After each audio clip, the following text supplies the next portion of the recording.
Alright mga bossing, it's nice to be back. At ang project nating upuan ay pang Sniper 155. At gagawin natin itong semi-flat seat na special. Kaya ako nasabing special mga bossing dahil hindi lang ito basta-bastang semi-flat seat. So, i-customize natin itong foam niya para mas gumanda ang kantuan at hindi basta-basta dudulas ang driver. So, racing seat sana ang gustong hulma ng aking customer. Kaso, sinabihan ko siya na baka hindi niya mailapat ng maayos ang paa niya pagka siya'y nakasampa sa motor. At kaya naman ako nag-suggest mga bossing dahil nagpagawa na rin sa akin itong customer ko noon at ang pinagawa niya noon ay yung X-Max niya. At yun yung isa sa ginawan ko ng video noon at eto yun mga bossing. May pa-thumbs up pa akong nalalaman pero hindi naman kita ng aking customer. At dahil dyan, simulan na natin ang pagga-grinder. Okay, alright. At dito nga pala ako unang nag-umpisa sa parteng harapan. At kung mapapansin nyo mga bossing ay may tinapal na ako dyan. At may nag-PM sa akin. Ito yung chat niya mga bossing. Sana bossing yung pagdikit ng rugby next video. Salamat. Iyon mga bossing ang chat niya sa akin. At dahil sa mabait ako, lalo na pagtulog.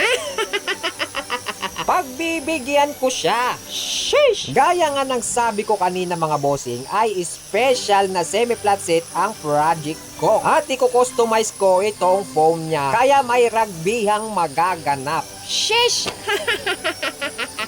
At yan mga bossing, so bali tapos ko ng grinderin dito sa parteng harapan. At eto na yung isang i-customize ko dito sa parteng gilid hanggang dito sa likod. Yes mga bossing, didikitan natin dyan ng foam para suwabi ba?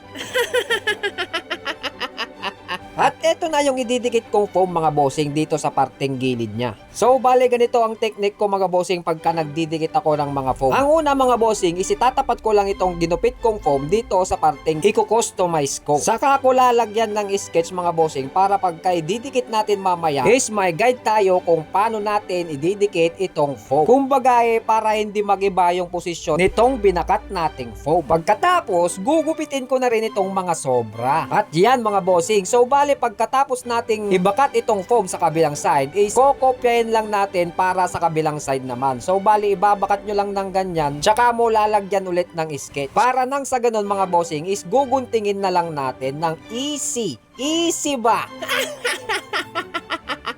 Hay! Pagkatapos nating gubitin ng napaka-easy, itatapat na lang din natin ng napaka-easy saka natin lalagyan ng sketch.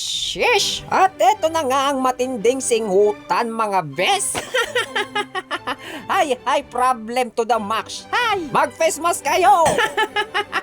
Baka malutang kayo mahirap na. Ay nako, hirap kumita ng pera. Sheesh! A few moments later. Alright mga bossing, so okay na itong pinatuyo nating rugby. So paano nyo malalaman kung okay na? Ganito lang po ang gawin nyo mga bossing. So igaganyan nyo lang ng ganyan yung daliri nyang. Ay, nakakabulol. So bali gaganyan lang natin yung mga daliri natin mga bossing. At pagka walang sumamang rugby sa daliri nyo is okay na yon. It means na pwede na nating idikit. Sheesh! At para mapatunayan kung talagang madikit na pagka ganyan, ito ang patunay ko mga bossing. Tignan nyo mga bossing kung gaano kadikit itong ginagamit kong rugby. So bali dito ko lang hahawakan dito sa dinikit kong foam at itataas kong ganyan. O tignan nyo, napakataas. So mga bes, walang tali yan. Yan ang magic. Sheesh! Hot. Walang bayad ng pandaraya. Kaya premium cement rugby, baka naman. Follow George! At dahil dyan mga bossing, baka pwedeng pa-follow naman ng page ko. Tapos like and share nyo na rin itong video. Thank you. Eto na, magic word. Sarong! Sheesh! Napakaangas talaga! Kung nagustuhan nyo po itong video mga bossing, baka pwedeng pa-like and share naman. Thank you.